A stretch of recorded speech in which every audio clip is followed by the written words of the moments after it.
This video is meant to be informative because when I was going on Google and searched in the internet for other people that have Hodgkin's lymphoma that affected their swallowing, I couldn't find anything at all. And when I was at the hospital, I was told by I think one of the patient navigators, they told me about this podcast called Bloodline from I think it's the Lymphoma or Cancer Society or something like that. I listened to the podcast that talked about Hodgkin's, and it's just political talk in the podcast a lot, which I already do a lot in my free time. So I just said, fuck that. I ain't listen to that for the rest of my time. And so I just quit watching it. And I'd rather just make my own video with my own experience, talking about it straight away instead of having other bullshit in it. And I also want to make this video for a GoFundMe page eventually because I have about 20,000 in debt. Not really, I have like 16,000, but I assume by the end of this all, once I'm cured and whatnot for the time being, I'll have about 20,000 probably. And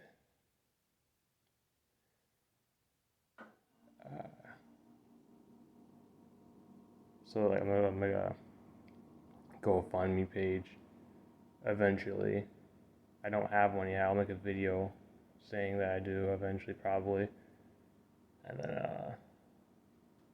yeah. But for me, before I got diagnosed with Hodgkin's, I thought my health decline was because of poor dieting, because it started to affect me from December till January, mid-January, before I went to the hospital, and through December, I was like, the only things I experienced really was, like, I would get some spit foam in my mouth, and I had to spit it out, and then I was having trouble swallowing, and then eventually got to the point where, like, grape skins would cause me to not swallow, and I had to regurgitate that, and eventually it was not even water in the end. But that was leading up to going into the hospital, and then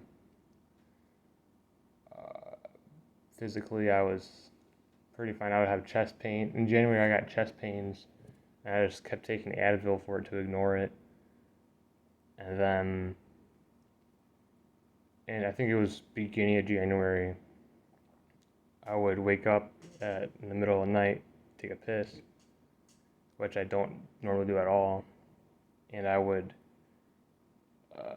have I would wake up in the middle of the night, have for some reason no energy at all, even though the rest of the day was fine. But I'll get up in the middle of the night, I have zero energy, barely make it and stand long enough to take a piss, and then I would eventually just collapse outside of the bathroom and lay on the floor for a few minutes until I could gather the strength to go to the kitchen, and I would take a multivitamin, thinking that would, like, well, if I'm missing anything, this will cover it.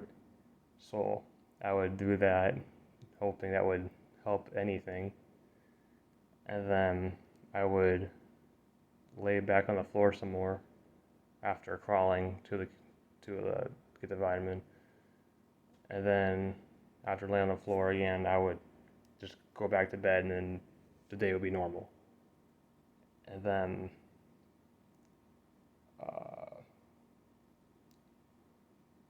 leading just a couple nights before, I would get sweat. I would sweat in my sleep, which I never would do.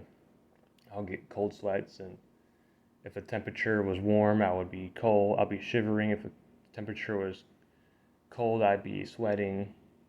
And when I was at work, in our break room, which is right next to a boiler room, the room was like, the thermometer said like 78 degrees, and I was absolutely shivering.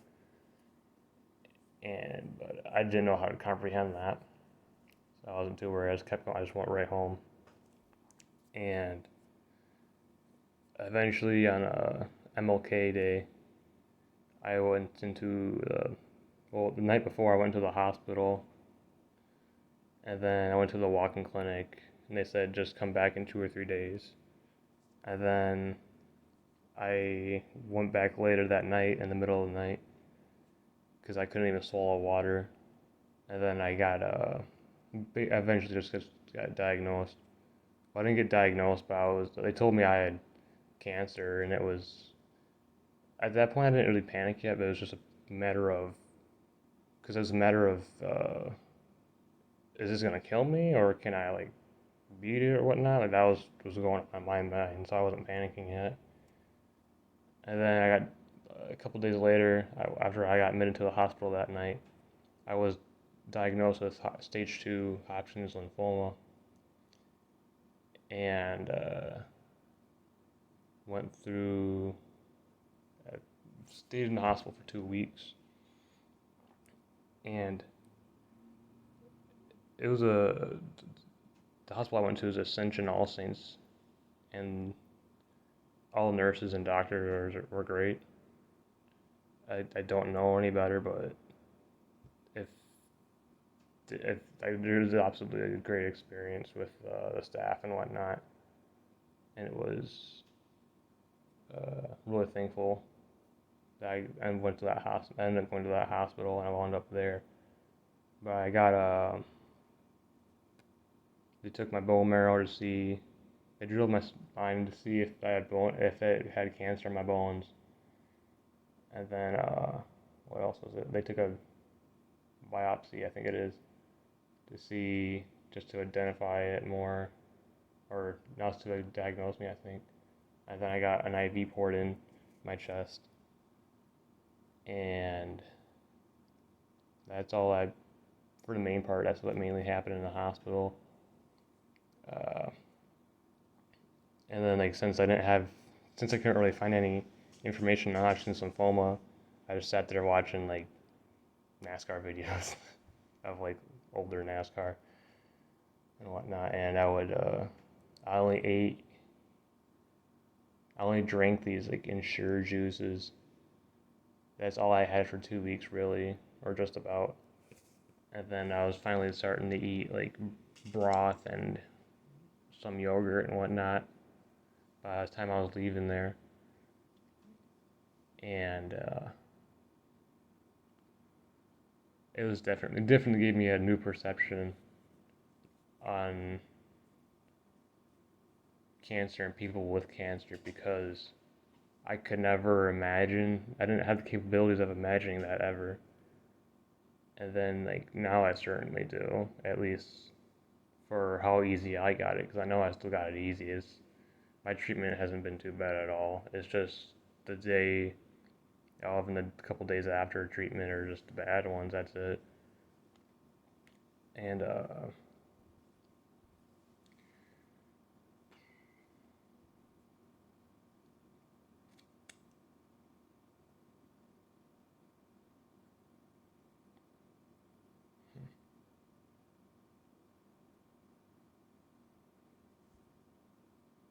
that's really there's nothing else I really can say about the hospital really. Uh, for swallowing though, because I went from being right now I have like 4 to 3 treatments left, and I have a EGD coming up. But for my swallowing, it has gone from not being able to swallow water to I can now eat like I haven't really been exploring my foods lately, so I don't really exactly know, but I've been able to eat like a burrito and waffles and syrup and things like that really easily, which is really nice. It's a recent improvement. And that took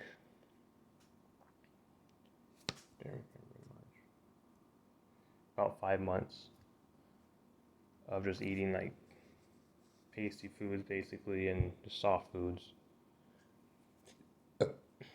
And it sucks definitely. Get sick of the food. But definitely once I started getting sick of the food, I was able to swallow something different. So for me, it hasn't been too bad at all. It's not a terrible cancer to be diagnosed with. There's definitely, I'd rather have it reoccur than have to go through other things. and my diet basically consisted of, coincidentally, like in the beginning, yellow things for some reason would work. Like basically like pasta, uh, macaroni, cheese, mustard, orange juice would go down. You gotta find the right orange juice because sometimes the different brands are made differently. So it's, if you can't swallow one orange juice, you might be able to swallow a different brand. Um, Milk definitely is a good thing to keep drinking. When I was discharged from the hospital, I was told to go to try and get like 75 to 100 grams of protein a day, which is honestly quite a challenge. And it's pretty crazy. Like I did that and I gained like 20 pounds real quick to the point where it actually hurt because my body was stretching out because it was putting on that weight that I've never had on before, really. And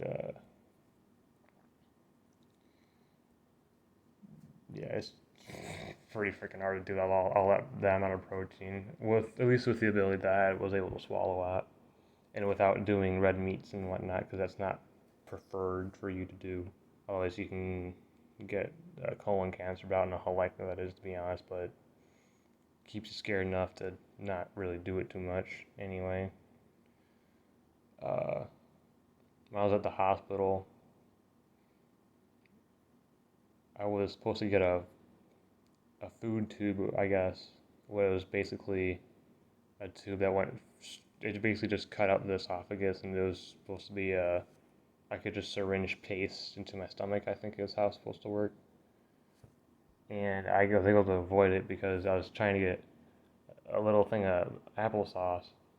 The nurse wouldn't let me, and so I waited like literally 2 hours for a little thing of applesauce, and I was able to like eat that and whatnot, and it was like absolutely like a little groundbreaking moment because I avoided that surgery, and then I was able to actually start eating food with consistency instead of just drinking liquids, which would only sometimes go down. And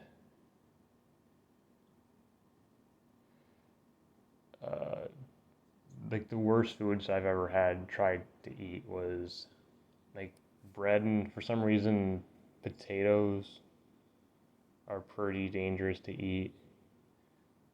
I've had potatoes made me be unable to eat or drink for 2 days straight, and I suffer the consequences with that by getting drowsy and lightheaded for not drinking and not eating. And definitely, I found myself even now, if I don't, because I've just have bad eating habits in general, and so if I just don't eat a lot during the weekend, and Monday comes back around, I eat like normal because I'm on a schedule.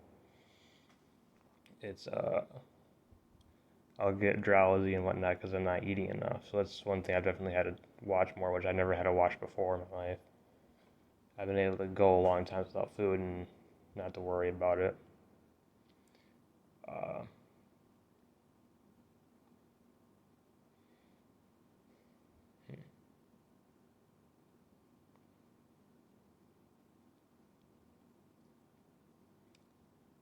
and then another thing is, I'm like shaved right now, but like my head's all shaved. But as I did it on choice, kind of.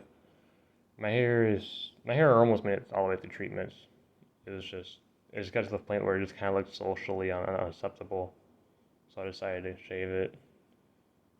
Uh, and like your hair growth is like cut in half. So however long your hair normally takes to grow, it's that time is doubled for what it normally is, and then it's kind of halved for hair growth because it's you lose the amount of hair, and then for excretions, like uh, going taking a shit definitely has changed. Like, because you're not eating as many solid foods when you can't swallow that good, so you're having a lot more liquids. So you either rarely shit and it's like small amounts. It was just really different. But now I've been able to, at this point that I'm at now, it's pretty normal 5 months later. Uh, and as your swallowing gets better, it can also change too. I've noticed where I've been able to eat certain things before one cycle, and after the cycle, I can feel my throat has changed when I swallow. Like eating warm or cold things helps because you can feel those in your throat better, and you can kind of like physically map out what's going on, like how it feels.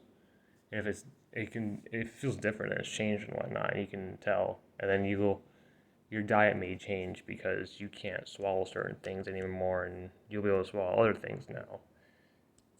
Kind of goofy. It definitely goes by the day, and before you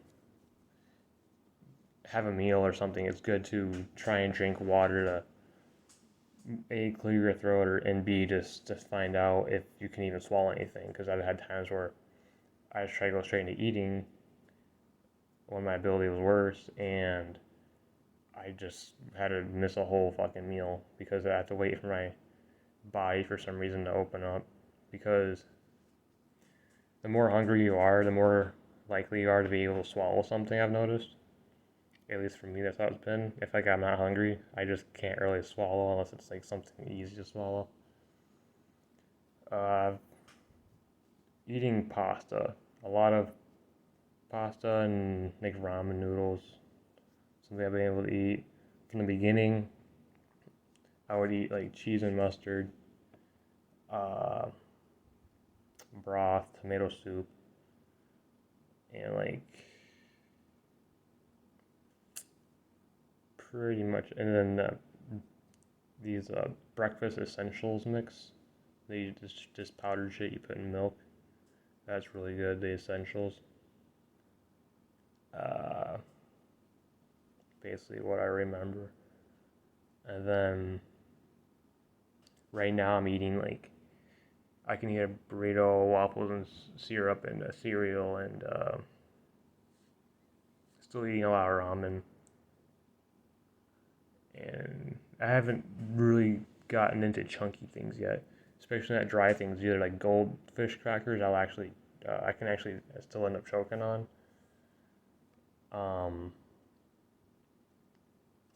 basically dry things and things that are like starchy or have the consistency of rice and potato, like real potatoes. It's those don't really go down well. And like bread's like I think bread's now like the last thing I'll be able to eat. That's like you can eat toasted bread, but like just normal, like just plain bread, you can end up clogging your throat on that, and then not being able. I've been able to not swallow for a whole night just because I had a peanut butter jelly sandwich that I did not toast, and I tried to regurgitate it, but I couldn't, and so I just sat there like I just ended up having to sleep it off, and by the time I woke up, I was able to swallow again. Um,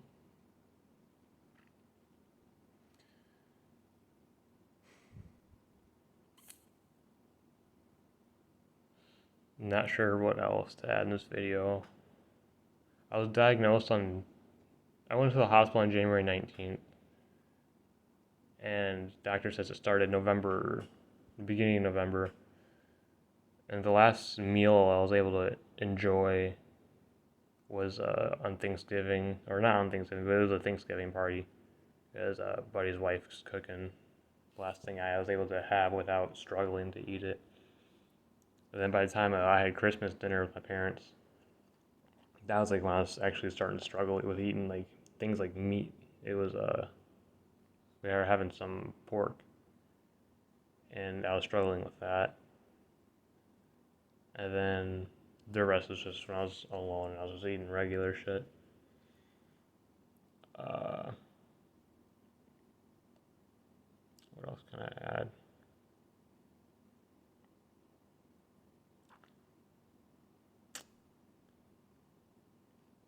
For chemotherapy, for the chemo cycles, for me, it's always been random, the effects it has on me. It's never been consistent how it is. It's not too terrible, but it is does suck ass. It's like for me in the beginning, well, for the whole time it's always medicine would get into my saliva, and so I would have to always spit it out because it tastes bad. And when you go to the bathroom, if you take a piss, like anything that involves some excretions, the medicines in it, and the chemo's in it, and it'll the better you'll feel when you get it out of your body. Like if you take a crap, that's the best one. Usually like two. If you take like two craps after chemo, then it's like you feel real good and a lot of it's out of there. And then the pissing's real good, so that's why you want to drink a lot and eat some good meals before chemo. That way, your body has it gets soaked into your crap by the time you're done with it. Um,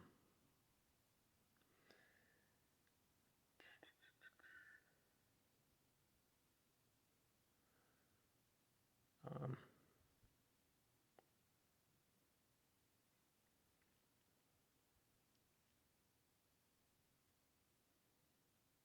Not too sure what else. Before making this video, I made some posts asking for questions. I will make if I get questions for this about the chemo and whatnot, or just about the cancer in general, I'll make another video and talk about it. Definitely, that's my original plan with this because I didn't really find anything like that on the internet. I didn't really look either, but I didn't really find anything like it. And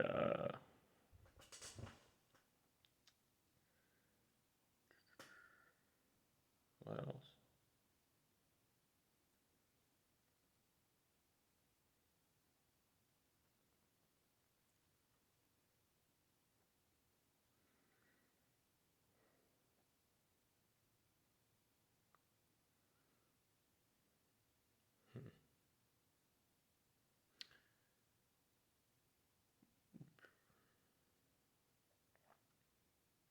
Bending over can kind of suck. If you just ate something or just drink something bending over, you can end up coughing up the food or drink you just had because some of it will get stuck in the top part of your throat above the tumor that's pinching it. Um, oh yeah, for chemo, because it would get in my saliva and my spit, and then it would also, uh, crap, just lost train of thought. But like the days after, your chest can end up burning and hurt. Like you can feel the shrink pains, the tumor shrinking, and but you get medication for that. And but if you get it, you just have to sleep it off. And what I've done is I just got a bag of ice and put it on my chest and go back to sleep and just wake up with a bag of water on my chest basically. Um, and now that my when as my tumors kept shrinking, it got to the point where it wasn't really holding saliva at the top part of my esophagus anymore, and it would actually just go down. Because before I had no problems really. Like I wouldn't have any nausea or vomiting at all. I still haven't started vomiting, but I'll get nauseous now real bad because now my saliva gets down to my stomach with the chemo, and it tastes it's disgusting as all hell, really nasty, and yeah, it's just unpleasant. And it's pretty tough trying to eat the days following chemo, but I've still been able to go to work and do everything like normal. Um, like I said, no chemo cycle is the same really. They all vary in how your body takes it. Like sometimes you'll lose more hair in one cycle than the other. Um,